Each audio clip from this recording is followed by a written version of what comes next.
This time, we're taking a special look at the Cold War hunter fantasy, Predator. And along the way we ask, is this peak Schwarzenegger?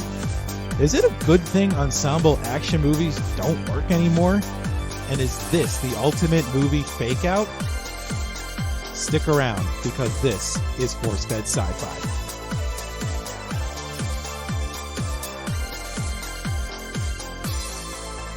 Hello, everybody, and welcome back to a very special edition of the Forcefed Sci-Fi podcast. I am one of your hosts, Chris Rupp, and I am joined by my friend and co-host, the infamous Sean Michael Culp, and we have a special guest joining us today, a very good friend of mine, Mr. Phil Harms. Welcome to Forcefed Sci-Fi, Phil. Thanks, guys. Big fan of the show. Love listening to it, especially on road trips. Always a good time. You flatter us. We're very excited to have you on this very special episode of Forcefed Sci-Fi where we're talking Predator. Absolutely. Bill, I think we were talking off air. I think between the two of us, we probably have watched this movie, 20 times together or something? I think we're way over that. We've watched it a number of times, and I can nail the big quotes, but you can talk the movie from beginning to end, every single word. It's amazing. And this was my first time watching this movie. Oh, wow. So, yeah, this is the first time I think I saw Alien versus Predator, and then that was it. And then Prey. I saw Prey while I was getting a tattoo. Well, Alien versus Predator is a horrible introduction to this franchise. Yeah, I feel a little jealous. Like, that would be great to be watching this the first time and just see the shift that happens in the film, but awesome stuff. I was thinking they should have, when they made the film originally, not even had any mention of the aliens, so people just freak out. Cut out the first scene where the ship goes by. Can you imagine what the crowds would look like in the theater where they're like, what am I watching? That's right. Well, I was watching this with my dad, and he said it was insane in the 80s when this came out. Like, no one had ever seen anything like this with this type of thing outside of Aliens. And he said it just shocked the theater, like seeing all the dead bodies hanging, and people were just terrified. Nightmare fuel. Nice. I believe it. I mean, it's not every day you find skinned bodies hanging upside down in a jungle. No, that scared me, actually. I was like, what? Oh, my God. So, yeah. Nightmare fuel, my good sir. But, Chris, it's time to do the synopsis. This is probably my favorite part of the show, actually. When an elite group of special ops soldiers drop into the jungle on a mission, their objective turns to merely survive as they find they are being hunted from something not of this world. Wow. It gets more epic each time. I do my best. I mean, the only thing I don't do to make it epic is adopt the movie trailer voice. Coming soon on Forcefed Sci-Fi. Which that guy doesn't do the thing anymore. Didn't he die? Yeah, he's dead. He's dead. That's why That they would don't explain why he doesn't do it anymore, I guess. Why nobody does it anymore. Nobody does it anymore. Wait, so you're telling me they're going to do a Darth Vader, right? They're going to do that for the rest of his, forever, but they can't do the movie trailer voice? James Earl Jones technology? Is in a closet somewhere just recording lines of dialogue, reading the dictionary so they can string it all together. George Lucas prodding him with something like, come on, we need the money, Dreams, come on. You did this for me in 77, I need you now. Now say this happy, say this sad, be excited. God. Say Merry Christmas in Darth Vader voice, come on.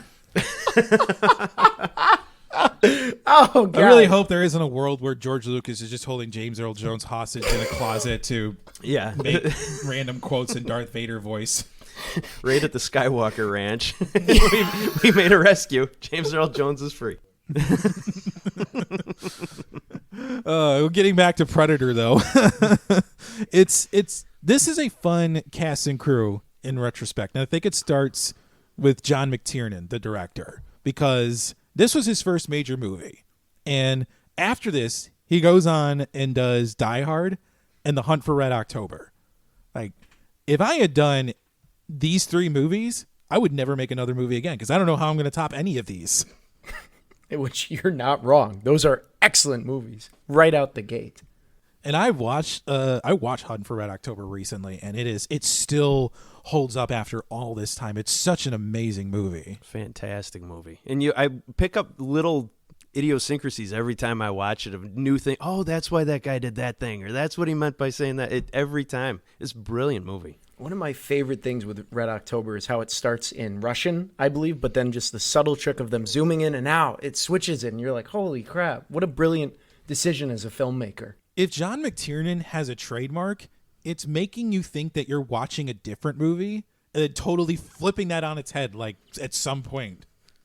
As we see with this movie, Yeah. Die Hard, and now Red October. Do you think Die Hard is going to be a fun, family reconciliation Christmas movie? Then it's still a Christmas movie. It's just a hostage rescue movie after that. Did we finally agree that it's a Christmas movie? I will never get my future wife to agree on that with me, as much as she says she does. I know she will never say it's a Christmas movie.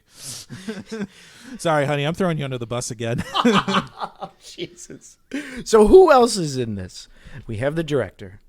We've also got Arnold Schwarzenegger. Oh, yes. Probably, if you're going to make a Mount Rushmore of 80s action stars, I think 2 spots have to be saved for Schwarzenegger, because that's just how present and how awesome he was in action movies in the 80s.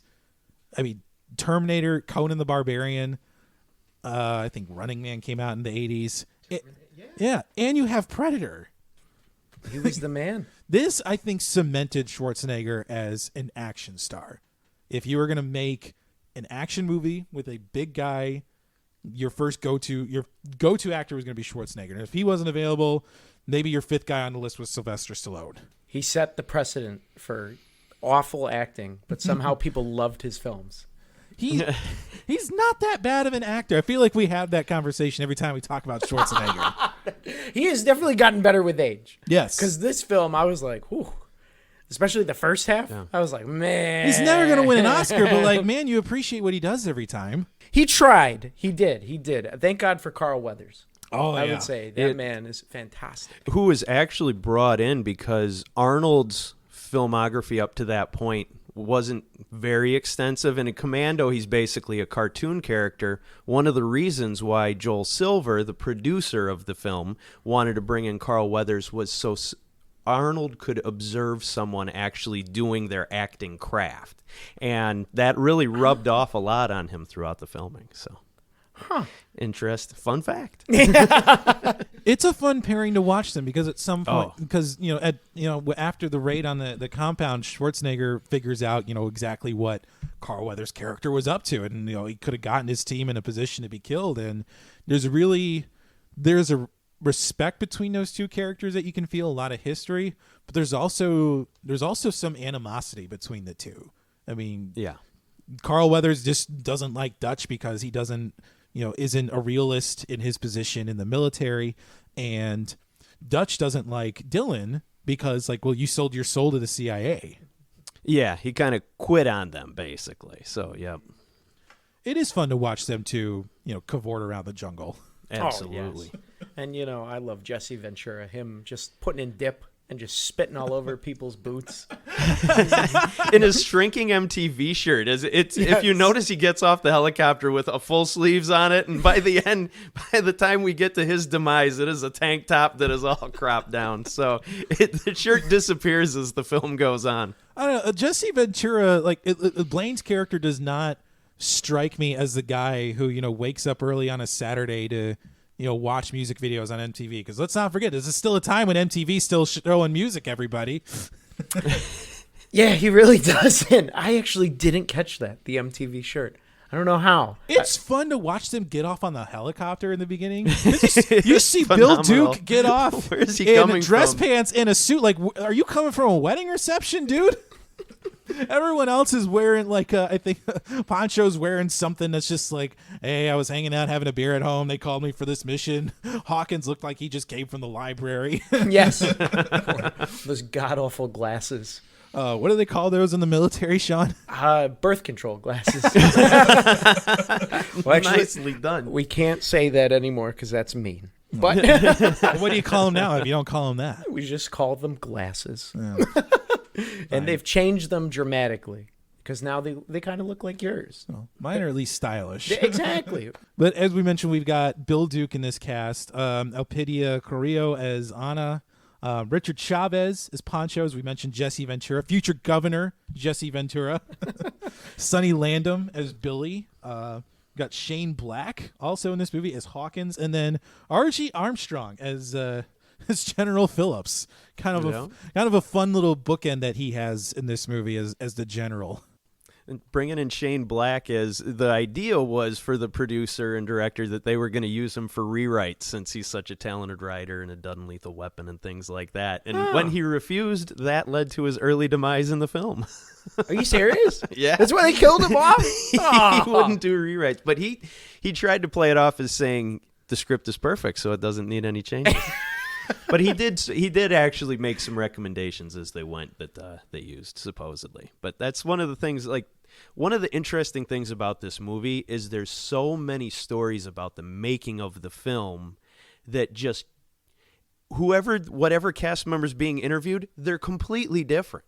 And so there's a certain mythology that surrounds this film because of where it was made and how it was made that just seems to keep growing as time goes on. I love that the original idea for this movie came from a joke that was circulating around Hollywood. After Yes. Rocky IV had came out, the joke in Hollywood was that Rocky would then have to go fight a Martian in the next movie. That's hilarious. And sure enough, we didn't get Rocky, but we got the next best thing. Oh, we certainly got a throwdown, but Yes. definitely not a Rocky movie. But this was, I love that it suddenly became packaged into this super serious sci-fi action genre bender, because then Schwarzenegger was the first actor that they approached to star in the movie. And I mean, and just researching for Predator, it is amazing to read about and see just how much of Schwarzenegger's fingerprints are on this movie. It's amazing he doesn't get a producer's credit. Yeah, everyone in at least the documentary that I watched, they like had high praise for him. Like, he was the man on the set. He was so funny. He was like the glue that binded everyone together. Just such a team player. So many people were like, "Oh, I could see why he's a governor. This guy should run for office. He's just so wonderful." Epic foreshadowing. It's great. I mean, like, he even came up with the idea, because the original idea was to have Schwarzenegger and the Predator face off alone in the jungle. But then Schwarzenegger has the idea, like, well, why does it have to just be me? Why can't it just be a group of commandos that were going in? And because of that, that leads to the casting of these big, buff guys like Carl Weathers. Here's the thing a lot of people don't know about Carl Weathers. He was actually a linebacker in the NFL before he got into acting. Jesse Ventura was a Navy SEAL. Like, Bill Duke is like 6'4". These are all big, tall guys. Sonny Landham did pornos before this movie. Wait, what? Are you serious? Oh yeah. That's one I didn't know. There we go. I didn't know that either. I just knew Jesse did WWF and then Carl Weathers from Rocky. Yeah. But that was it. But they were all cut. I mean, all of them were jacked out of their Big mind. guys, yeah. Big guys. Except for Hawkins. Yeah, I think he was more of like a radio operator. His character was in the movie, so I think they were just kind of looking for somebody who was a bit bookish, and like Phil was saying, they just wanted somebody cheap that they could have around to be a script doctor. Yeah. Which is kind of funny, because you'd still think like today that guys that are the paper pushers in the army are like skinny, scrawny guys, but you'd be shocked. There's so many jack guys that just push papers. You're like, this is so confusing. Like, you'd think you'd be out there in the freaking boots on the ground. But hey, you know. Could deadlift 600 pounds. Oh, what do you do in the army? I push papers. I'm in the rear with the gear. I'm a human resource specialist. Not hating on any of you guys. I love you all. No. What the military does is very important. all levels, All legit, levels. from the front line guys to the logistic guys. Everything you do is important. We don't mean to come across as like we're making fun of anybody. Especially Hawkins. Considering he was the first one to get killed, like, yes, we will make fun of him a little bit for that. I loved how he tried so hard to make the one guy, Sonny, laugh. Yeah. He tried like so hard with those jokes. They finally did laugh. And I was like, I don't know if that's authentic or if he's like just being sarcastic. You know, because it was such a delay. And I'm like, that's a laugh? I would have loved to have been in the casting room with Sonny Landham and the producers look at him and go, so laugh. Give us your biggest full-throated laugh that you could ever want. Like, imagine you're being tickled and watching Robin Williams at the same time. I don't know what was worse, his laugh or the Predator's laugh at the end when he was detonating. I'm like, this movie is not good for the giggles. Although Billy's Yeah. laugh comes from a place of like pure enjoyment, like the Vincent Price laughter that the Predator plays at the end of the movie. That's from a place of like mocking terror, is what that's coming from. It was utter confusion. Yeah. Like, this alien sounds like that? All right. Chalk it up to the 80s, baby. Well, and now we get to the interesting part of casting is that when you look at the Predator in the movie, it is a big person.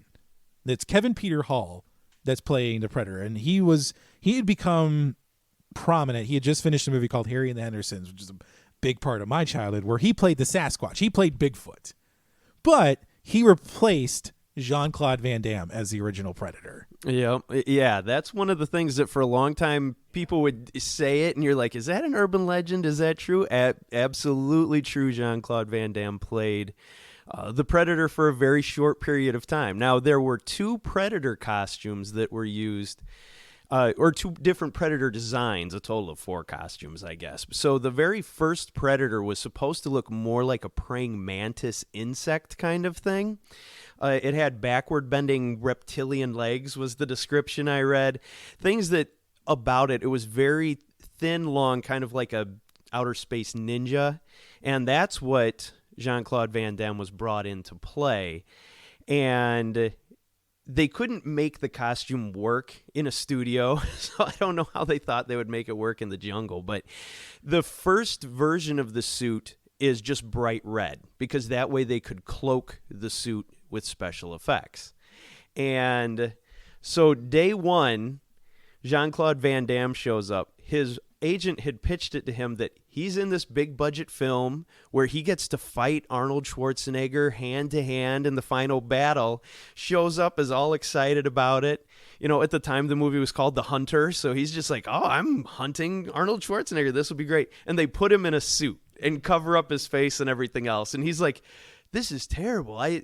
Nobody can see my face. Nobody will know it's me. And they're like, don't worry about it. This is going to be invisible. So not only do they cover up his face, they completely blot him out of the thing. So there's multiple mythologies around why Jean-Claude Van Damme got fired from the film. Multiple people say they were there and eyewitnessed him getting fired, and all of the accounts differ. Some saying he quit, some saying he destroyed the costume intentionally and was fired. Some say he kept passing out and was fired for passing out because it was very hot where they were, and he's wearing a rubber suit. So a lot of interesting things. But you can, on YouTube and other places, look up footage of him wearing this red bipedal lobster looking thing harumphing through the trees, and like the head bobs as he goes because it's this long plastic neck. It is hysterical. So after that one, when he was fired at the same time, they kind of looked at what they had filmed so far and they were like, this does not work. That's when they brought in the special effects person to Stan Winston came in and redesigned the monster completely. But there are a couple shots where Van Damme, his filming stayed in. For example, when the forest comes alive and takes Shane Black as the first victim, that is actually Jean-Claude Van Damme. Oh, no way. Yeah. Sweet. So they still somehow kept him in. They kept him in. Another piece of mythology around it was that at one point they tried to use a monkey to play the Predator. True also. They weren't going to use it for the entire film, but some of the shots of it swinging through the trees, going through, they wanted to try to use a monkey, but the monkey would just climb a tree and take the suit off. I think the mythology I prescribe to is that when you look at the cast of the commando unit, you have Schwarzenegger, who's a big guy, Carl Weathers, big guy, Jesse Ventura, big guy, Bill Duke, big guy, Jean-Claude Van Damme, 5'9". Not exactly intimidating when you're trying to kill a bunch of soldiers who are like 6 foot above, you know? Oh, yeah. And then like, the suit, you know, he was on stilts and he couldn't really have control because the arms were longer than his hands. So it's just, I couldn't It's a That'd be hard crazy as suit. hell. There was one part where they were like, okay, you're going to jump off of this and land. Yeah. And he goes, with this suit on, no way, I'll break my legs. And they're like, no, you got to do it. You're Jean-Claude Van Damme. You'll be fine. And he's like, no. So they're like, okay, throw a stuntman in the suit and show us. Stuntman jumps, breaks his legs. Yeah. Told you. Yeah, exactly. And I quit. Or I'm fired. Who knows? And I quit. Yeah, but because JCVD has to is gone, quit, fired, whatever story you want to prescribe to, now you get Kevin Peter Hall in the suit, and the movie is not, at least the final climax is not the same, because Kevin Peter Hall was 7'2", Oh, he's giant, man. towers over Schwarzenegger. That climax is not the same without Kevin Peter Hall. And I know he couldn't see in the mask either, so he had to memorize all the movements and just try to that's why when they fight each other, it kind of looks a little, like a guy that doesn't really see anyone.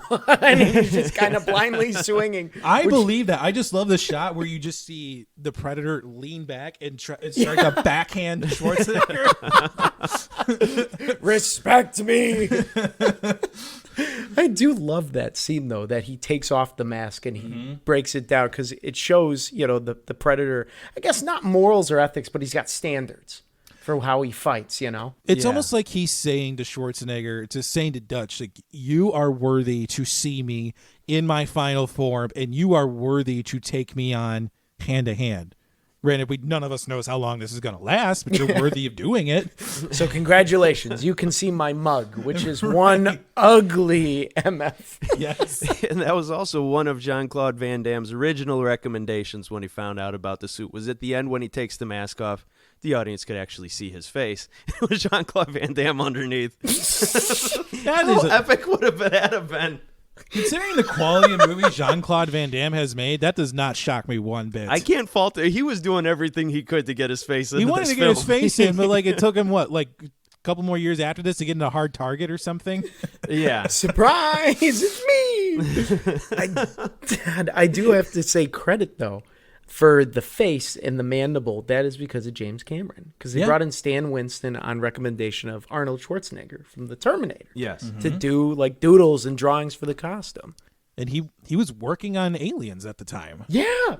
So even James Cameron has his, influence, I guess you could almost say, on this. And I guess it took 3 or 4 different guys who would run the face of the Predator to make the eyes move, the teeth move, everything. It was like a team of guys with their little remote control pads all doing different things with its face as it would operate. Hey, it took 8 people to work the Howard the Duck puppet, so that's not surprising at all. I'm not going to lie. I totally forgot about that movie until now. I can't believe we talked about that stupid film. But in addition, all the nightmares with Jean-Claude Van Damme and redesigning the Predator suit because of Kevin Peter Hall, filming looked to be an absolute nightmare because they were on location in Mexico. Schwarzenegger had to totally rework his personal life. He wrapped up his honeymoon before shooting started.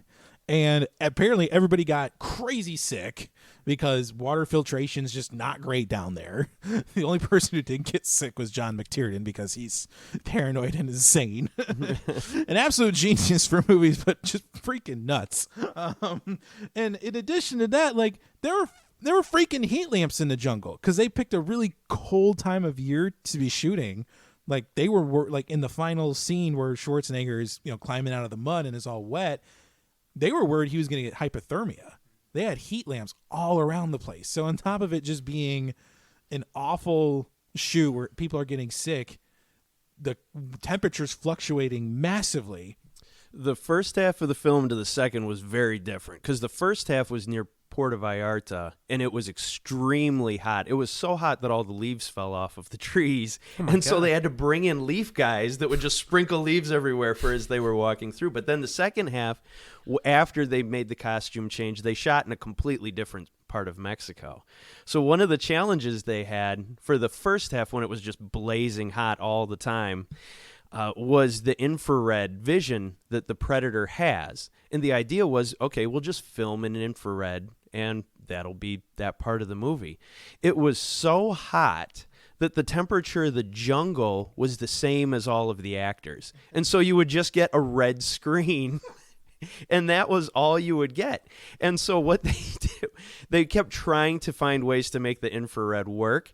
So at one point, they actually lit fires around the set and would have the actors stand by these fires in 98-degree heat, trying to warm them up more. And then right before starting the scene, they would drive through the scene with a fire truck filled with chilled water and spray the forest, and then have the actors run on and try to get shots of infrared to try to get a differentiation that would pick up. Believe it or not, didn't work at all. You don't say. Shocking. So they ended up having to just use special effects, which somebody took it back.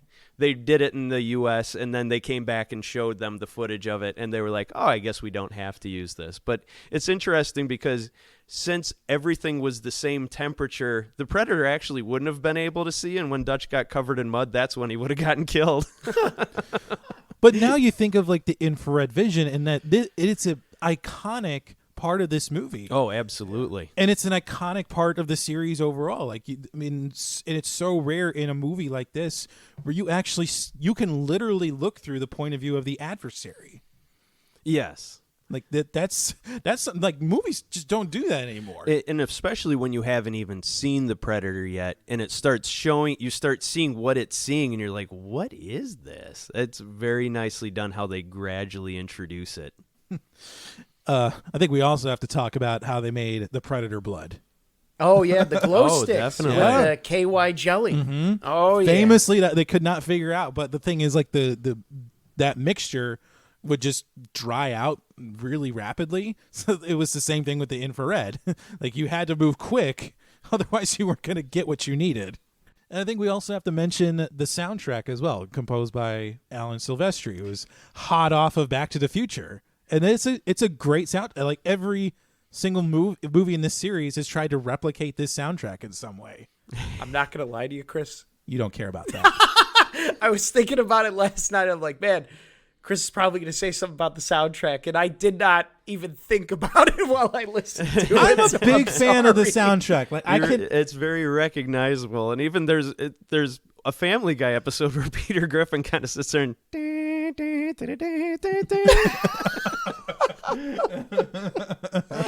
and that makes me laugh every time. I think we've covered a lot of the special effects, the mythology behind making Predator. I think it's finally time to get into actually discussing the movie, because there's a lot of fun things to actually talk about when you take a really critical look at this movie. And I think it's important to examine, the political timeline when this movie came out, because the first act of this movie is set up. If you know nothing about this movie going in, it is set up to be almost like a copy and paste knockoff of every other Cold War action flick that came before. It looks like a sequel to Commando if you know nothing about it going into it. Never saw it. I just know that on Jimmy Fallon, Stallone said he made Rambo, and then Schwarzenegger made Commando during their big beef in the 80s. So, great. Is it a good movie, Chris? It is. It is all kinds of. It is schlock. You're shaking your head. It is what it wants to be, but it does not want to be a good movie. Think of it as like the last action hero version of all kinds of like the solo action movie. All right. It knows, like Phil's saying, it knows exactly what it wants to be. It is all kinds of 80s schlock turned up to 11 with an injection of schlock steroids into it. Yeah. The movie, the opening scene, he's out cutting down firewood for his cabin in the woods and is literally carrying an entire tree on his shoulder. And you're instantly like, now I know what this movie is going to be. And yet is able to afford like a 4,000 square foot log cabin in the middle of nowhere on a Green Beret salary.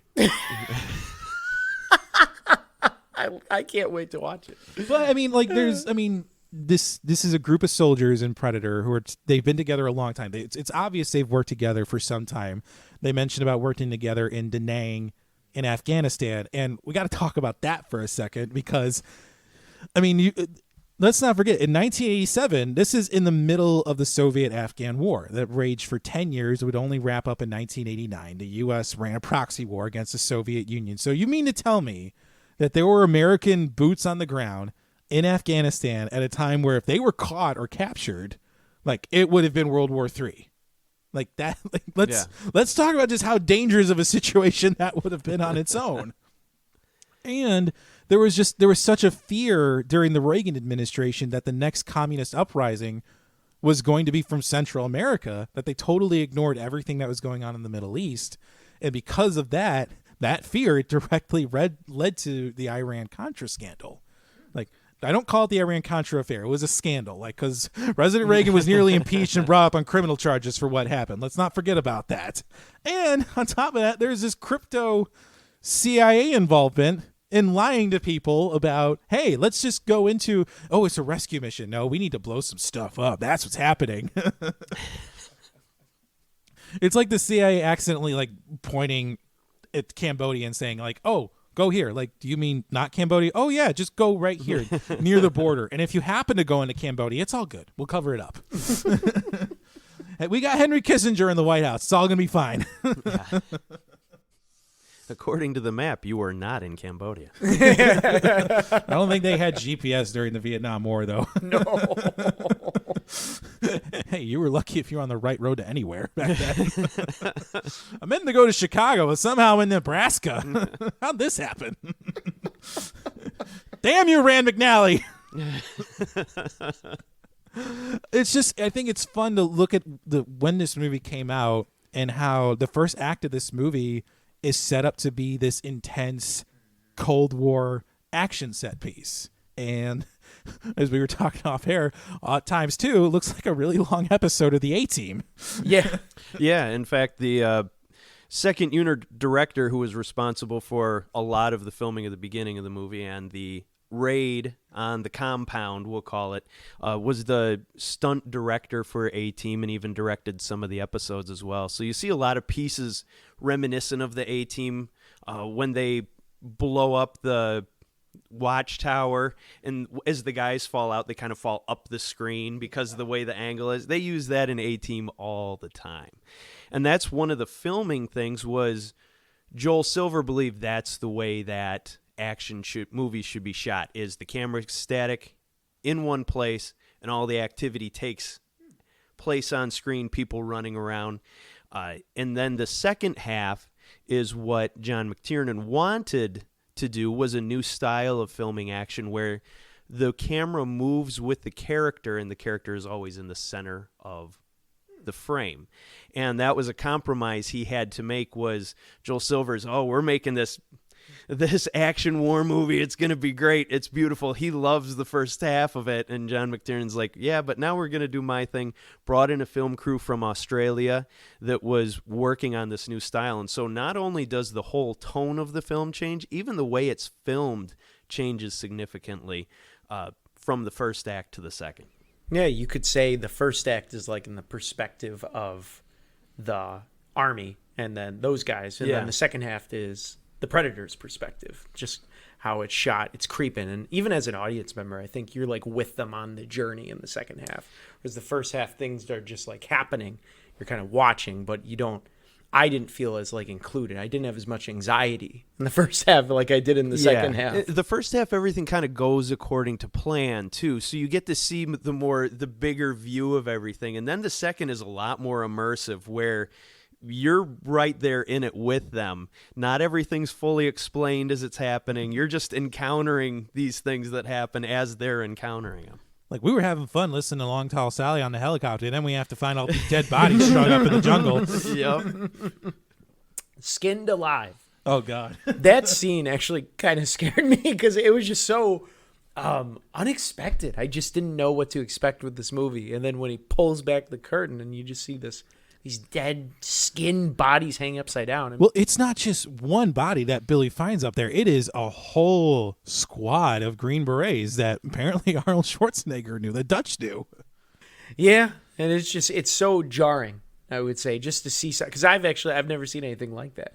And it doesn't connect for you that it could be the alien that's doing this. They didn't because believe it. we're far enough into the plot of the movie at this point, or at least starting off, that we totally forgot about the very beginning where this mothership dropped off some kind of pod in the middle of the jungle. Yeah, you're just thinking these gorillas that they're hunting are some real bad dudes. It's interesting that they included the ship at the beginning, because I wonder how this movie would be if they didn't have the initial ship, drop the pod off, and because it's almost like I think it would have even more mystery. It would, and it's interesting. I was reading during one of the anniversaries of Predator, one of the articles. I think it was Hollywood Reporter. I don't remember. Actually sat down and watched the movie with John McTiernan, just conversed with him about it. He forgot that scene was in it at the beginning because that was all done in post-production and Joel Silver signed off on it. He didn't even remember it was there, so he thought it was a surprise when the movie turned alien on you. Okay. Yeah, I think it would help the film even better. It's a good film already, but that would just make even more. It would, really make the extra surprise. Apparently, Joel Silver wanted to show the interior of the Predator ship, things like that. And those are things John McTiernan fought against doing because he wanted to keep you present with the military company. And so a lot of things that Joel suggested and John fought about made their way into Predator 2. And so I guess we know who made better decisions about making a quality film. In something like that, you have to prescribe to the idea that less is more. And I think McTiernan was absolutely right. And I think that also, too, applies to because really, the only actual glimpse we get of the Predator before the suit malfunctions is that monstrous hand that reaches out for the dead scorpion. Mm-hmm. It's and then you get the horn blast. It's oh, wow, what the hell is this? What is this movie about to turn into? Real scorpion, by the way. Really? Really. But they did it in one take, so they only killed one. That's their justification. I don't know, Chris. I still would have appreciated at the end of this having credits roll with the alien just dancing. And then have the whole cast and crew jump in and start dancing. You want a little you want a little Groot action or something? Yeah, like Guardians of the Galaxy. Everybody just start Grooting and doing the Macarena or something. Yeah, the end was. They intentionally did that as kind of a pickup, and hey, we get to see the team one more time because they did recognize it's a downer of an ending when Dutch is it. He's the lone survivor. That's it. They're done. Yeah, it's a pretty. I don't know. I wouldn't say it's a dark movie, but it's just wow. It's kind of sad. You think back on it and you're always oh, there's so much action. It's so much fun. But when you think back on it, you're one dude made it. Yeah. You just see Schwarzenegger on that helicopter, just with that 1,000-yard stare and dude, you've been through some stuff. Yeah. You okay? You want a hug? I know you're all bleeding and you're sweaty, but you look like you need a hug. He's been through hell. Yeah. And we've talked about how this movie was filmed on location, but I am just amazed at how slick it looks, how every scene is framed. And I think the easy thing to do at the time would have been to use a lot of Steadicam, a lot of handheld stuff, but they did not do that for this movie. They built tracks in the jungle. Every shot is well choreographed, and everyone looks like they hit their marks. And it's the jungle. It's the forest. You can't put little tape marks down for the actors to know where to stand. You have to rehearse this so you know where to go, you know what to look at, and you know what to do.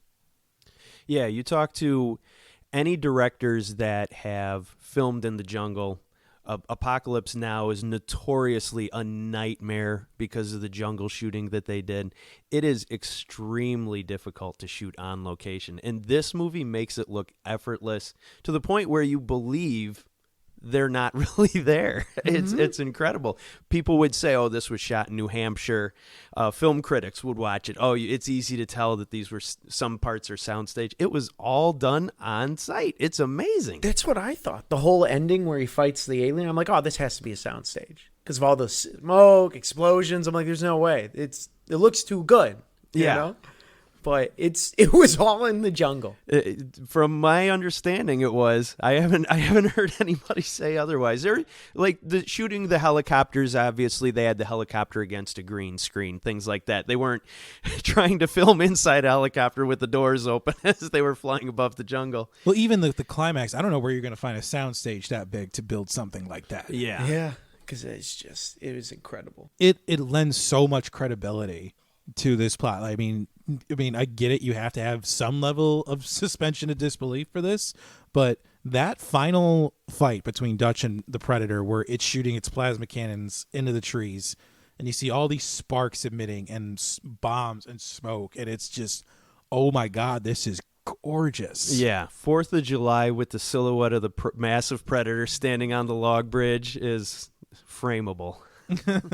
Agree. The second half of the film, in my opinion, had some of the best shots. The first half was okay, them flying through in the helicopters. I thought that was kind of cool, but the second half really, like, top notch. Like Phil, you were saying, like everyone is framed like dead center, and everyone is framed and shot gorgeously. Like I think Bill Duke like steals a lot of scenes in the second and third acts, especially after Blaine is killed, and you know he's taken watch, and he has that lament to Blaine, and he's just, the moonlight is on him, and he turns around, you see the moon, I think, in that shot, and it's a gorgeous looking shot. They're great shots. And talk about a character coming to life, and just watching the unraveling happen is really well. I mean, it's too well done for an action movie. It is so well done. You connect so much with the character, and when he finally runs off after the Predator, you're like, that's it. He's done. See, I think, I mean, if we're going to build like the backstory of this commando group, I want to think that Mac and Blaine were among the original group with Dutch, because they have some serious history together. I think it sounds like Mac's even talking about some battle that they had in Vietnam where it was just the two of them. It seems they were with a different unit or other organization at some point, and they were the sole survivors of different things. They were the ones that would walk out. So they have a history before this team. Yeah. So you got to think that these guys have been fighting together and have been friends for like over 20 years. Like, and it's Bill Duke does not get enough credit for this movie, but you can just feel his sadness and his grief, and it is like a big bowl of gravy. He pours it on, and I don't mean like pours it on in a bad way, but you feel his grief when he's talking with Dutch, when he's trying to fulfill his duties as a soldier. He's trying so hard to just move forward, but it's like, how do you move forward? You just saw one of your best friends get shot in the chest by a weapon you've never seen before, by an enemy that you can't see. Yeah. What do you do about that? Yeah, it's really well done. When you think about it, just that whole relationship between the two is really well done, where they don't oversell it at the beginning of the film. You know, they're sitting in different spots on the helicopter, stuff like that. It'd be the same as if you're with a group of guys, but one of the guys in the group is your best friend. Sometimes you're talking to other people, but here and there they just have little cuts where it's just the two of them in the jungle sharing the flask or whatever. Really nicely done. I think it's appropriate time to talk about this commando unit as a whole. I mean, because we've talked about Blaine and Mac together, and Sean, you can certainly shed some light onto this. Like, yes, it's fun. It's fun to watch the things that they do as a group, but man, they do not work well together. If this were a real unit, they would not work well together. I mean, this whole movie, when they got into the jungle and then started their assault on the village, I knew it was over, because like just their firearms alone, like just holding them down at the waist, and just, I'm like, and you wouldn't hit anything. Like, how are you able to? Here's the thing: you only shoot like that in the 80s. Yeah, exactly. Let's not use our sights. Let's just spray and pray. I love how after they kill everyone on board the helicopter, they blow it up anyway. I know. It's so dumb. I mean, it's laughably bad, but it's the 80s schlock. So I gave it, especially once they brought out the Gatling gun. Ooh. That weapon was so sexy, but in real life that is mounted, and you don't there's no way. That is not a handheld weapon. About that. You can't shoot. I mean, maybe you could aim. There's no way. They actually slowed that down, I think, to like a third of the normal speed. Really? Because it moves too fast to be picked up on camera. If you watch one of those bad boys in action, like it is just a steady stream of lead and death that comes out of it, but it moves too fast to be picked up. They had to slow it down just to pick up the rotation of the barrels. And the sound, I mean, that's iconic in and of itself, because what I've heard a lot from people with this movie is they talk about the Gatling gun. Oh yeah. When Blaine's shooting it, it's just like the sound, the visuals of it. I mean, it's a sexy weapon. It's just... Those are some of my favorite lines in the movie. Time to let old Painless out of the bag. And you just see him cocking it and go, payback time. Yeah, and so apparently the gun, whenever Jesse Ventura would carry it, was not loaded, had nothing else, and that was all he could carry. Now, to get the gun to actually run took 100 pounds of truck batteries that would always be sitting behind the actor on the ground somewhere to be wired into the gun for it to operate. And reasonably, their estimate is that the most anybody could carry is 6 seconds worth of ammunition. Anything more than that would be a lot of ammunition. They actually said the shell casings would... The amount that were fired in the film, the shell casings would actually bury the person operating the weapon. Which is, now knowing that and watching the whole expend all ordnance scene, I mean, it's easily it's the best scene of that kind in any movie, I think. Well, because he chases after him and he starts going to town at nothing, you know? And then all of a sudden you see Schwarzenegger walk up and then he just starts shooting at nothing. And then everyone gets together and they just start shooting at nothing. And I'm like... Everyone has grenade launchers. Like Schwarzenegger's got that M203. Poncho has that grenade launcher. Like, oh my good God. I'm just laughing my butt off because I'm like, in no world would you ever go and just let's waste all of our ammunition. Well, and also too, weren't they trying to outrun commandos? Like, they just found all of you. My theory is that all the people chasing them just heard that and were like, and we're out. We're just going to go home. We're going to leave them to it. They're shooting at nothing. We're just going to go. We're done. They're clearly drunk. We're leaving. So the expend all ordnance scene I found very interesting. So that was something that Joel Silver kept pushing for, was we need more guns, we need more shootings, things like this. So John McTiernan set this up and calls it his gun porn scene, is what he calls it. And in one of his interviews, he talks about he actually does not like guns. He is an anti-gun person. He thinks that he doesn't like them. And so the whole point of the scene in his mind is to show the impotence of firearms, because he turns the guns basically into glorified weed whackers. Yeah. And the first thing that's said after that scene closes is, we hit nothing. Yeah. Mm-hmm. So he's showing the ineffectiveness of the weaponry. And so it's a way that he was trying to be a subversive filmmaker. Now, everybody takes it differently, where they're like, oh, that's the most amazing scene of all times, and it's a lot of fun to watch. He does the same thing again later in Die Hard when the terrorists shoot out all of the glass that the room John McClane is in. So this gun porn scene becomes something that John kind of created, but he created it because he wanted to show... It, as the quote says, the impotence of guns. And so in both of those scenes where you think there's just ordnance everywhere, no one's actually getting hit. They're not accomplishing what they're trying to do. Without knowing that, I would have thought that that's a scene ripped right out of John Milius's mind. Yeah, you would think. And so it was one. And so to shoot that scene, I think, was the trade-off that he didn't have to show inside the Predator spaceships. But yeah, I had those same feelings, like how I'm like, this is just like a waste of ammunition. That's not what you do. But my dad next to me, he was like, oh yeah, I love this scene. My dad loved that scene too. I'm just like, no, this would not happen. You would never do this. It's subversive in a lot of ways. I mean, because when you look at the year before, 1986, there was a big pillar of the sci-fi action genre that came out, Aliens. And in a lot of ways, that subverted a lot of the tropes that became common with the genre, both with science fiction and action. And you could also make the argument that Predator is exactly the same movie as Aliens. You certainly can. I'm not going to deny that for 1 second. But in a lot of ways, I think that Predator subverts a lot of the things that Aliens helped to establish.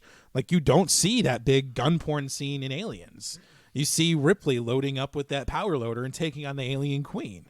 Like, you don't get these fun subversive sequences in Aliens. Everything on screen has a purpose, whereas with Predator, if it's on there, it's usually designed to subvert your expectations or have you believe that you are in a different movie. And stepping back real quick to the military unit as a whole so we've got Billy as a tracker, which I know, Chris, you have a couple thoughts on. Is there any role like that exists anymore? Do people find footprints around a firefight thing? Because he goes full into tracking, He's able almost, to figure out what kind of army spiritual boots kind there of are. thing where there's no footprints around it. It's like they were shooting at nothing. He follows there's military style issue boots, things like that. He really gets into that. You can get into that. More or less, it's like Cav Scouts that do that type of stuff. Okay. Styles of like a scout more or less is like targeting, like mapping out where you're going to hit, where you're going to target. It's less about like tracking people down because we have like technology now. Yeah, So as we Chris said, there don't. wasn't GPS back then. No. They had Billy. That's a very dangerous role, though. Like, I Yes. would think that most of what you're being taught is just like how to evade capture. And they do have like, special forces. I'm trained in that type of business. That's like school. You got to be in specialized. This is certainly like a fun commando unit, but I Yes. could not figure out like the command structure of anything. That was my biggest. All right. So that was my biggest gripe. So, because Duke was the boss. Dutch. Or Dutch was the boss. He was a major. And there was just a lot of people that were not following his orders. And I'm like, that doesn't happen. Like, especially when an officer gives an orders, like you're not going to be bickering and arguing and like trying to desert. Well, your officer isn't even going to be in the field for something like this. Maybe, but the general's not going to be there collecting you up at the end. But I mean, there were so many times where they were arguing, especially with Carl Weathers' character. I think Dylan. Yeah. And, Dutch was like, you lied to us. You didn't tell us, which that doesn't happen because when you get orders out of missions, especially when you're doing something like this and it's like a small group, you're going to know every single detail. It's going to be meticulously planned out to the T. Mm-hmm. So it's not going to be like, what? You did the one over on us. No. Well, because that could get people killed. That is garbage leadership. That does not happen, especially in something like this. If that happens, then that's people need to know above your pay grade, and you're not going to know or find out because you're there to execute the mission, and everyone's on point. But I just couldn't figure out how this unit is structured because we learn Dutch's rank. We learn Mac is a sergeant because I mean, this Dutch even has to like call him out like, hey, get your head in the game, sergeant. But then I couldn't figure out like what's everybody else's role on this team. Like Hawkins is clearly the communications specialist. What's Ponch's job? What's Billy's job is to be the Native American tracker, apparently. Yeah, apparently, which was stereotypical. Yeah. Very stereotypical. Punch is demolition, and Jesse is carries the big gun. Yeah. Jesse Ventura is the pack horse, all right? He's the pack animal. He's the heavy machinery. But then Carl Weathers, his character, I was like, I guess in real life, Carl Weathers would not be on this mission. No, he would be if he gave them the orders of like everything. He's briefing them, so it would be Dutch that would be pioneering everything. Yeah, and even where the team reports into, because at the beginning it talks about Dutch he turned down missions. You get to do that? I don't think you get to do that as a special forces person. Like. No.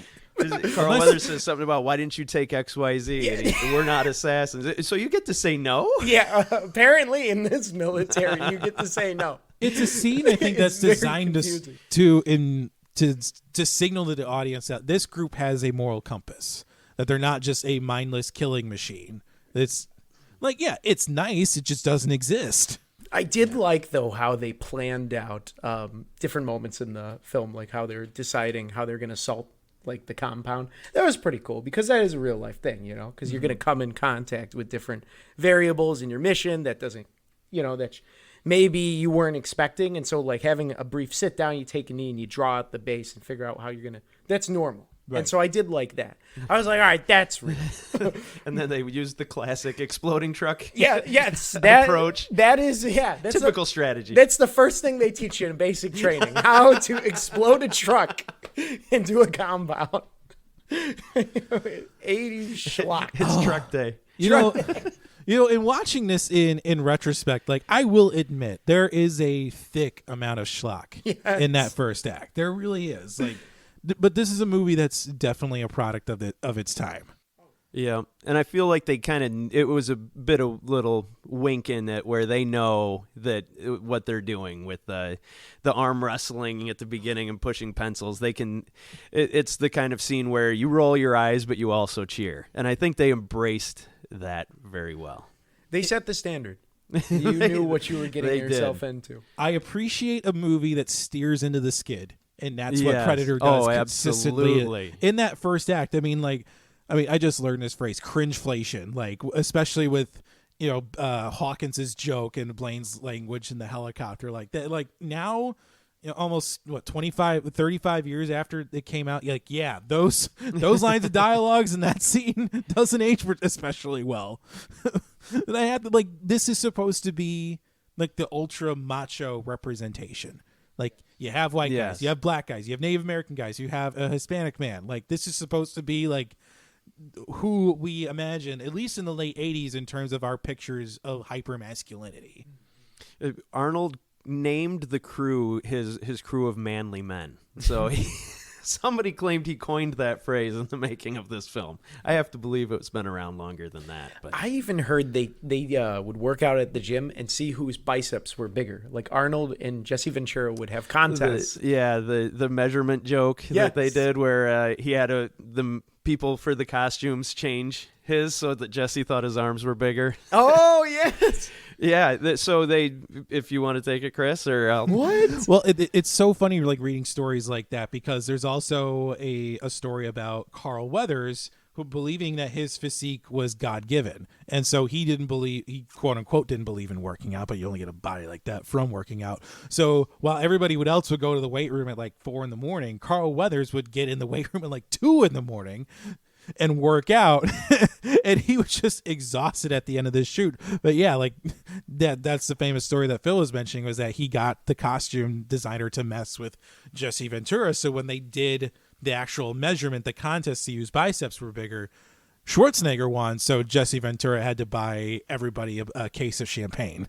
Oh, wow. Yeah, so when they initially measured them, Arnold told the costume design people, take a couple inches off. And so when Jesse Ventura goes in and gets measured, he sees the other measurements, and he's like, oh, my arms are bigger than Arnold. Yeah. So he started and it worked out. Arnold knew that's what was going to happen, so Jesse started talking trash, and so one day they did a live measure off, and they had bet a case of champagne on it. Schwarzenegger just seems like a fun guy to hang out with, doesn't he? Yeah. He is. He got Carl Weathers to smoke cigars. You got him smoking cigars. Carl Weathers said he never smoked, never drank anything, and Arnold got him smoking on this movie. He just seems like such a fun guy. Yeah. So much fun. I mean, this is a really fun group of soldiers, I would say. In spite of their flaws, in spite of the problematic language, it is a cohesive unit. They know what they're doing. They've worked together before, and they're very likable, and it's kind of sad. It is sad to see them get murked in such brutal ways. Especially Billy. Billy, I think, gets the most gruesome death of them all. I mean, the poor guy gets his spine ripped out and is swung around like a mace, for God's sakes. That one's interesting. You talk about nightmare fuel. That's a scene right there. I thought that scene was pretty funny, to be honest. I did like the collection of the skulls. I thought that was pretty cool. I kept the trophy, though I did think with Duke, I was like, that was my one gripe with the filming, because it showed his head was blown off or a hole through his face. Mm-hmm. But then when they showed him, he didn't have a hole. But then when they went back to the skull, it had a little hole drilled in. Yeah. But then Ventura, when he got blasted, he had this giant caved-in chest. It's like, wait, how does the blaster work on this thing? The blaster does seem a little inconsistent. Yeah, one of the kills we talked about before was we've actually coined the phrase "getting paunched" or "you got paunched," where the part where he screams, "I can make it," and really is basically his way of saying, "Don't leave me here to get killed by this monster." But whenever one of us experiences a spectacular failure, you just have to yell, "I got hurt. I can make it." And the other one just says, "You got punched." It's kind of like getting matumboed, but you get punched. Mostly what we say when we're throwing axes. So To that with him, like them carrying him when they're escaping the predator, I did think with the I guess the evacuation, how they're calling the chopper, how it was like 12 miles away from the site. That I did not believe. Yeah. Because that's not real. Like, there's no way. Like, especially in that situation where they had hostages, but they blew up the compound first, and then was like, oh yeah. Well, how does Anna know where to go? Yes, exactly. How does she know where to go? Everyone else is dead. But also, why is the evac point like 15 miles from where the village was? Because like, what if you have casualties? What if guys are getting injured? What are you gonna do? Carry them 15 miles? No, they're literal dead weight. So it was pretty funny. I just want to know if the writers liked the way that Arnold's accent was, that they added chopper and hopper into the movie. He was probably just looking at him like, you bastards. Yeah. Hopper. I like the way he said that. Let's make him say chopper now. You know what's going to come out is get to the chopper. I'm not going to say chopper. First run through the script, every word ends in ER. What the hell is this, guys?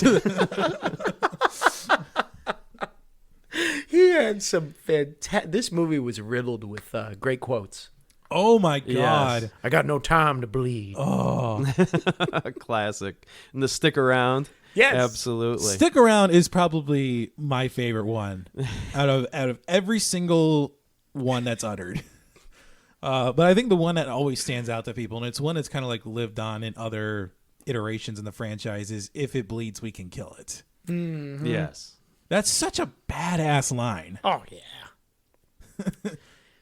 Is when she tells him, like, you must have wounded it. Like, if it bleeds, we can kill it. And then they start putting together all the Boy Scout stuff with the traps and the lashings, and it still doesn't work.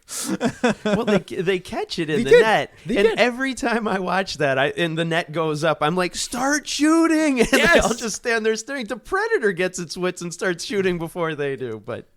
Then again, you did just catch a giant invisible alien. I don't know. Maybe how they're all quick thinking I'd like, hey, we react. can catch this Holy and sell it. Yeah. Who knows what their mission was? There's tabloids that want pictures of this. Oh my God. This film is just fantastic. I loved all the time that they spent making the booby traps. I love the ending where Arnold makes the little booby trap, but the guy doesn't believe. Kill me! Kill me! Can we spend some time talking about that final fight between Dutch and the Predator? We have to. I like when the music cuts out and Schwarzenegger lets out that primal scream, like, you know it's on. Like, you get tinglings. Yeah. So that fight was totally new to me. For some reason in my brain, I thought he dove into like a mud pile, and then somehow he blows up the Predator, and then that's the end of the movie. In my brain, that was how this movie ends. So when that doesn't happen, I was like, oh, this is totally different than I expected. I think it's interesting to watch the lead up to that fight where you see Dutch just lock in, knows what he has to do, and gets himself ready. He's putting on the mud like it's war paint. He's getting that big ass bow ready that apparently shoots arrows right through tree trunks. Builds a massive fire. But then you see the Predator not really doing the same, but like collecting trophies, like almost like allowing arrogance to creep in and kind of taking his eye off the ball for a second. Like, Dutch is recognizing his mission isn't done. Like, his mission is to kill this thing, whereas the Predator is just like, there's nothing left for me to do. I'm going to look at my trophies, my collection of skulls and bones. All right. What did they do with the skulls? That was like my question. Do they send them back to the mothership to be like, haha, I killed more than you? Yeah, I feel like he was on safari, kind of. So it's almost like a vacation for the Predator, right? And the Predator does seem very brutish in that final fight, but it obviously has to be extremely intelligent, possibly more intelligent than anyone down here, because they've got the advanced technology. They have everything else. So it is interesting. But I take it as he was on vacation on a safari. Well, as we learn from Anna and in another installment in the franchise, like these things occasionally do come to Earth, hone their skills and evolve their technology and their tactics. So you have to think like that this is, I mean, as Anna mentioned, like this is not its first sojourn into this region.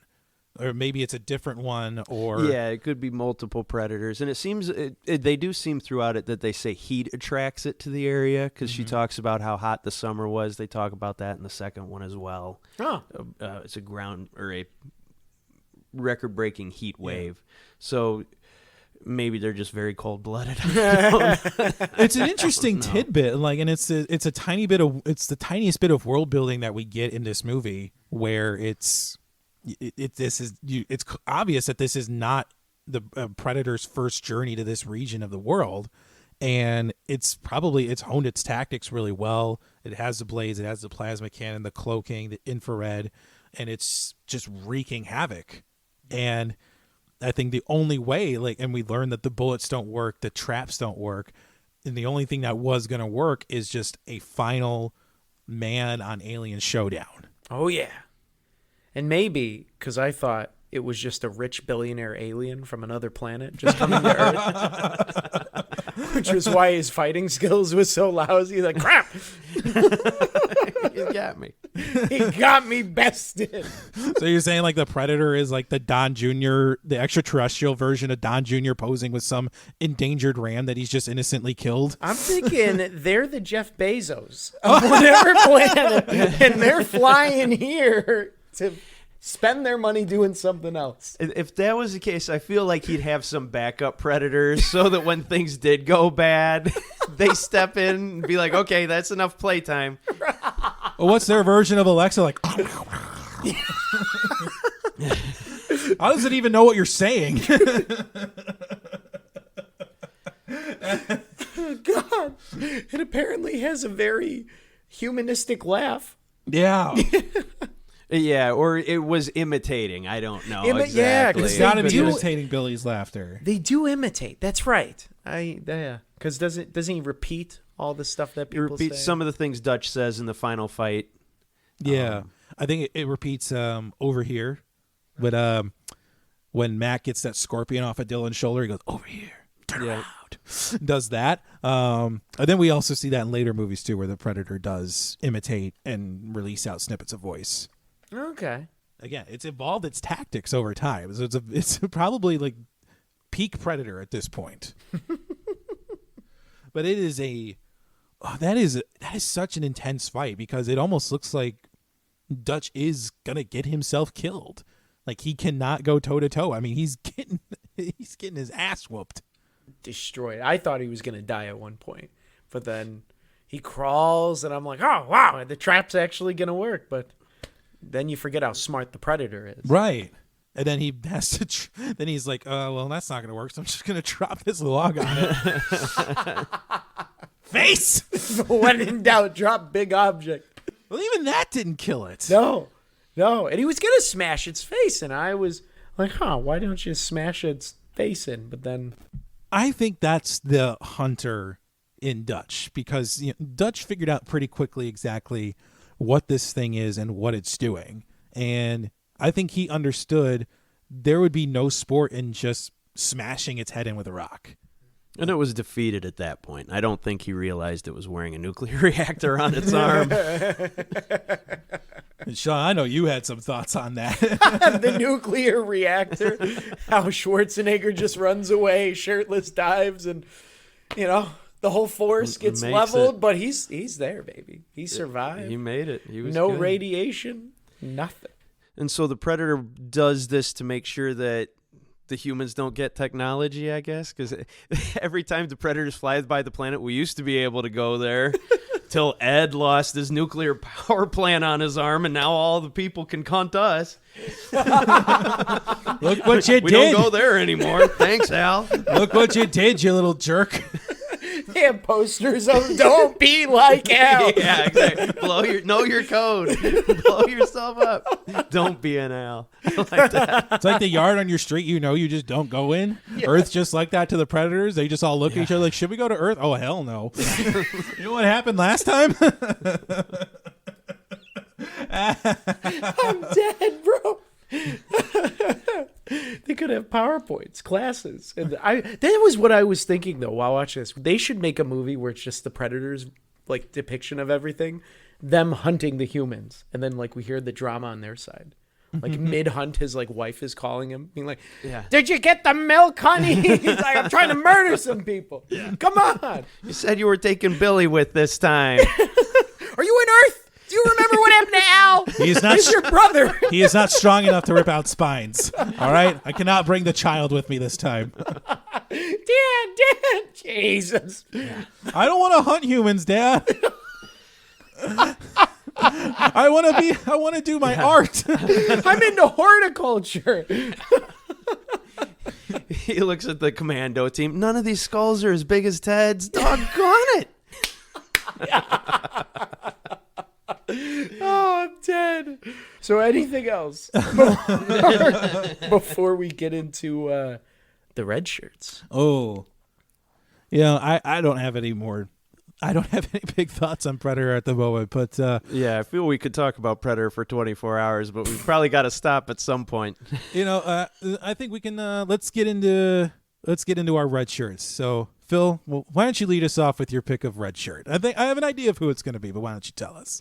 Well, my red shirt is actually Hopper and his team. I think they fit the definition of red shirt exactly right. They reported somehow to Carl Weathers, because he calls them, those were my men on that chopper. And due to bad leadership, they were led into a situation where they were just wasted completely. So I feel like they are the definition of what a red shirt would be in this film. They were red. There was all red. That one was interesting to me. Every now and then I wonder to myself, was it the gorillas that did this or the Predator? Because it's so different from the way the Predator approaches taking out their team one at a time. He just was like, it must have been his first day on vacation. He went all out. He pigged out and then had to take a break. he Man, I was should eat all them ribs. hammered on Predator ale and just went full bore on these guys. I ate too much room on first night. I got to take a break. First day of vacation, you always splurge a little. Not who I was expecting you to pick, but good choice. It is a good choice. I had the hostage murder. So when they're looking at the village, and then all of a sudden you see, like typical movie, they got to show how bad the bad guys are by having them murder someone.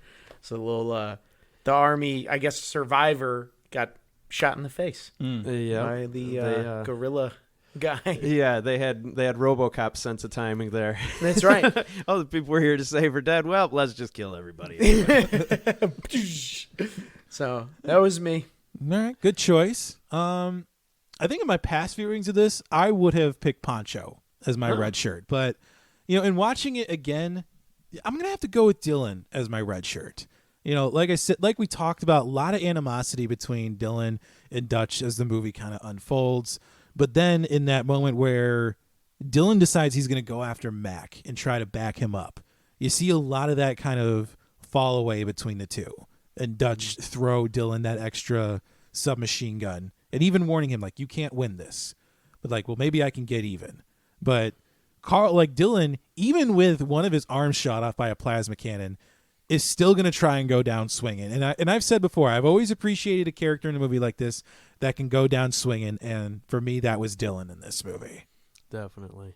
And you did almost have the sense that Ponch was going to make it. Because, I mean, you're thinking there's got to be more than one person that walks out of this. Nope. Did not make it. Yeah. He said he could make it. He didn't make it. Ponch got annihilated. Didn't they just toss his body, or did his body go flying somewhere? Oh, he got hit by that log first. When they got him in the net and the Predator was panic firing, it hit him and shattered all his ribs, which has to be a great way to try to run 15 miles through the forest. And then, when the Predator caught up with them after he just chopping up Billy, shot him in the head. Yeah, so. That's right. Poor Ponch. Poor guy. Got him. Yep. What about let's move on to our choice of lens flares. Lens flares. Interesting note, actually, when John McTiernan was doing the walkthrough, he has a lens flare in this film. Really? He does not like the pig that Duke kills. Bill Duke, he thinks that the pig looks terrible. And when he was watching it, he was like, look at that, doesn't look like any creature I've ever seen. That pig is awful. So very interesting that the director would even have a lens flare within the film. But my personal lens flare is Arnold has this bow that he's working on, and when he finally gets the predator close to the fire and he has that explosive whatever and he fires it, it looks like he's trying to shoot a shovel off of a bow. I mean, it just drops immediately as it leaves, and it bothers me every time how poor the shot looks, where it's just there is no way that thing had any momentum to get to the fire. And I don't know how they didn't just reshoot it too. He was shooting arrows through trees. Hey, couldn't he have an explosive somewhere that he shoots with an arrow to set it off, or something else set up? But that shot to me just looks terrible, and it annoys me every time. I even make up a different way it plays out in my head.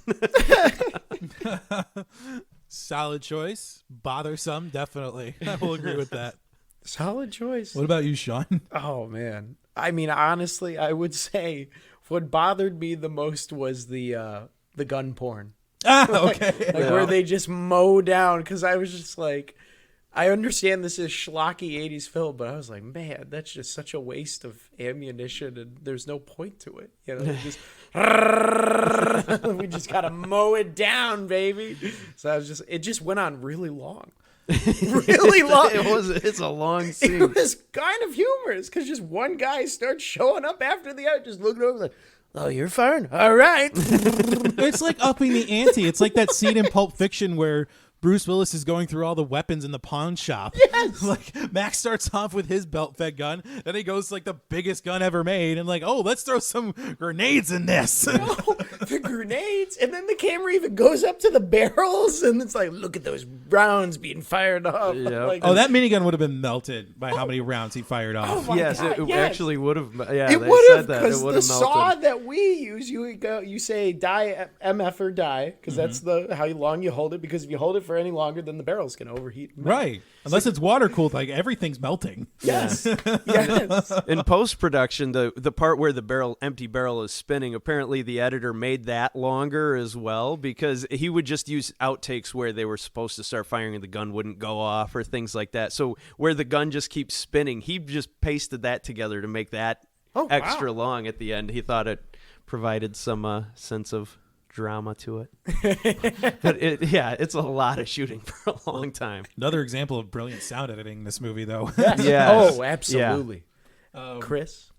I touched on this a little bit ago, but I have to say my lens flare is having the only Native American in your squad as somehow the hunter/tracker of the group. Yes. Like it was already a tired trope in the 80s when this came out, but even when they cast Sonny Landham, they were like, "Hey, we can easy tracker. You're our tracker," and then just to have him like almost have like this, almost like a supernatural feeling that something is out there hunting them. Like it's a trope that's carried through the series, and I don't mind its transition to other characters, but to have it be the Native American guy.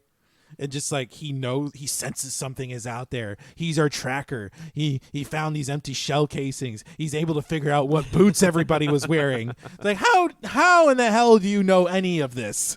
It could have been Mac. They could have trained Hawkins or Poncho, but instead it had to be Billy. The 80s were a wonderful time. He does go out and he does get a warrior's death in it. So it's not Billy's fault that they just held up the racist tropes at the time. So it's not Sonny Landham's fault. Well, I mean, that was what bothered us, but do you guys want to hear about what bothered the internet? Every time, Chris.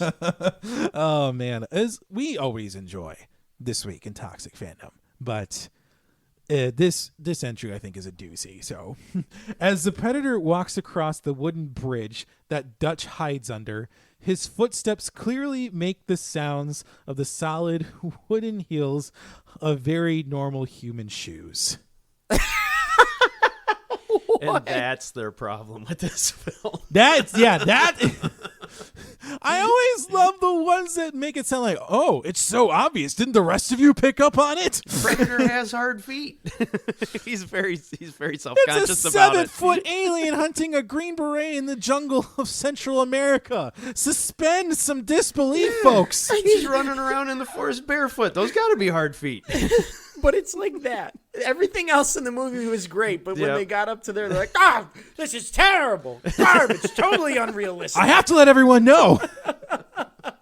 I loved this movie until that part. Man. Really? That put It's you a shame over. they walked out of the theater. I just see someone like, throwing their popcorn. I'm going to remember this for 15 years until they invent the internet.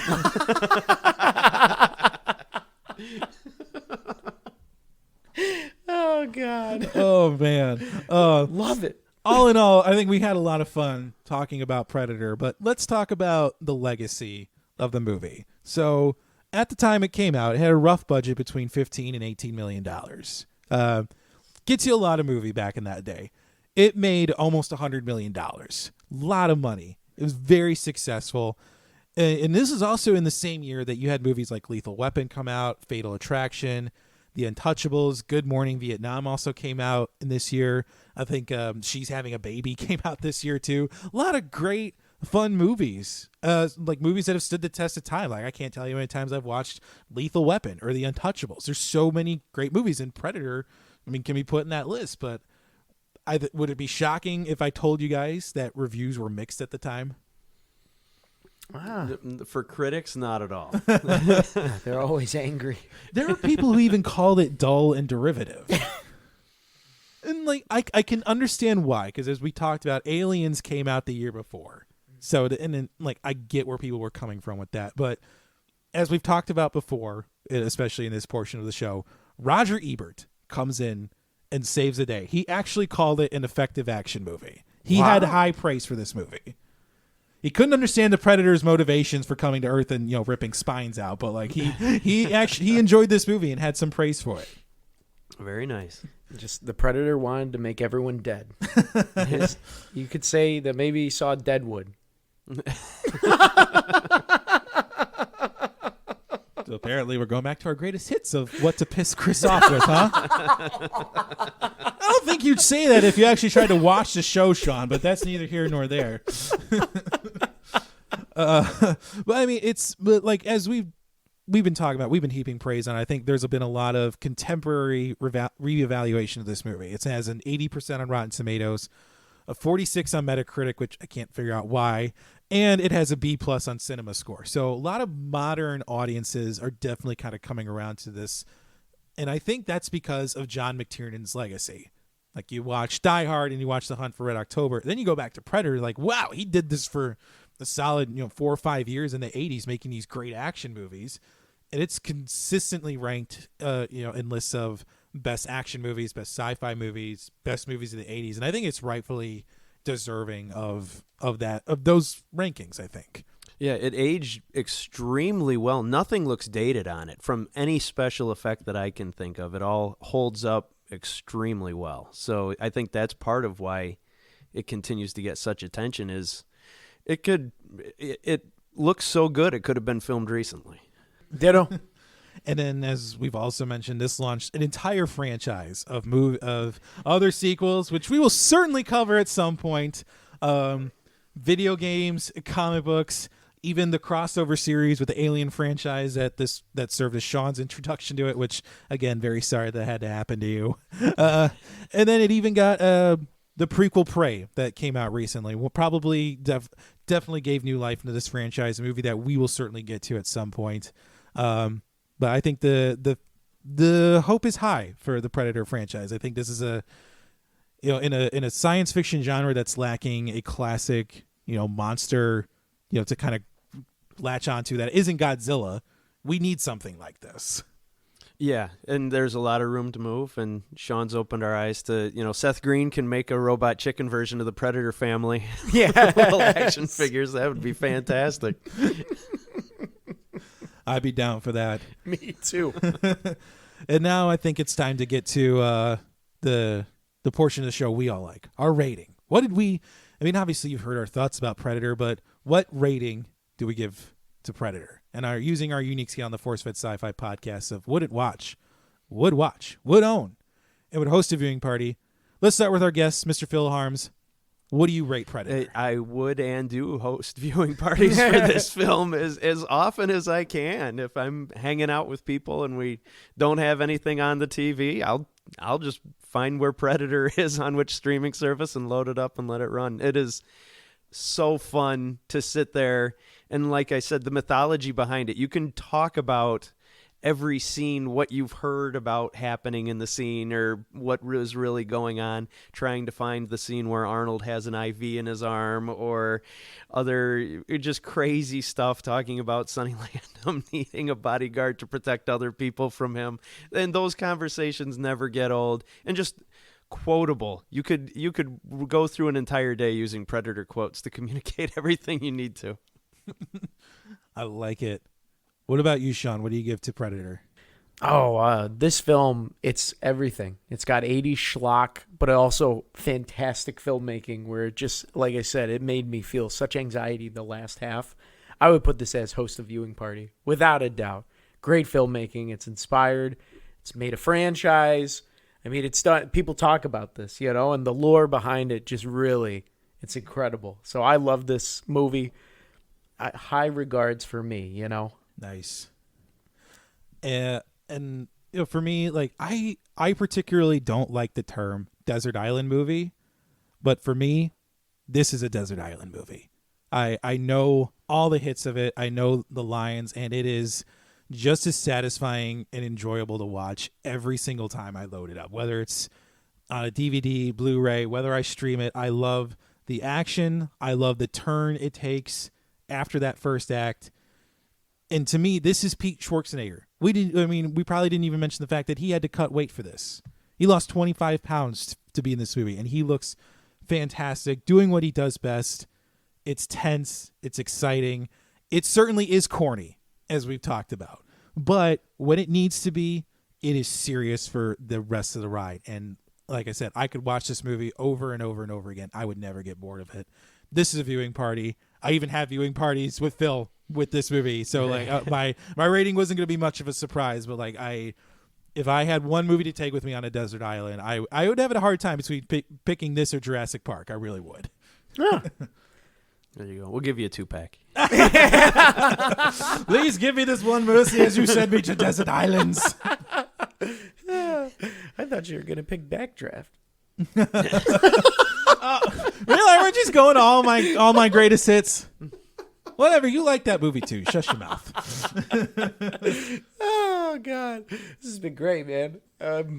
Thank you, Phil, for coming on this, man. This is awesome. Oh, thank you for having me. I really appreciate it, and I know this is kind of a special one that we're doing, so I really appreciate you guys having me along. Mm-hmm.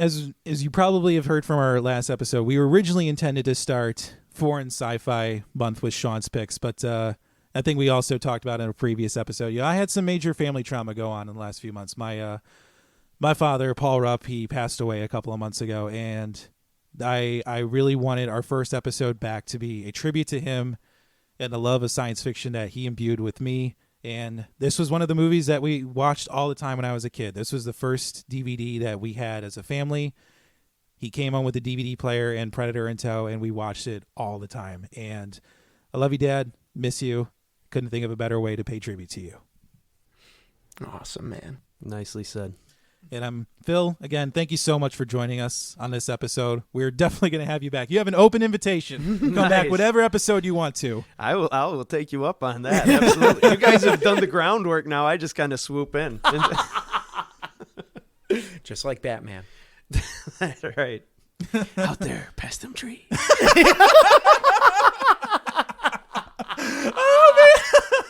I'm dead. Oh, well, and if you enjoyed this episode of the Forcefedscifi podcast, please go on your podcast player of choice and leave us a 5-star review. It really helps to drive us up the charts as well as help people like you find the show. We are across the spectrum of social media with Facebook, Twitter, and Instagram, all at Forcefedscifi. You can check out and download episodes from Apple Podcasts, Google Podcasts, Spotify, the iHeartRadio app, or wherever you find podcasts. And go ahead and hit that subscribe button so you never miss an episode. Finally, you can check out our website, Forcefedscifi.com, for show notes and links to all of the social media. So for all of us at the Forcefed Sci-Fi team and Mr. Phil Harms, we will see you next time.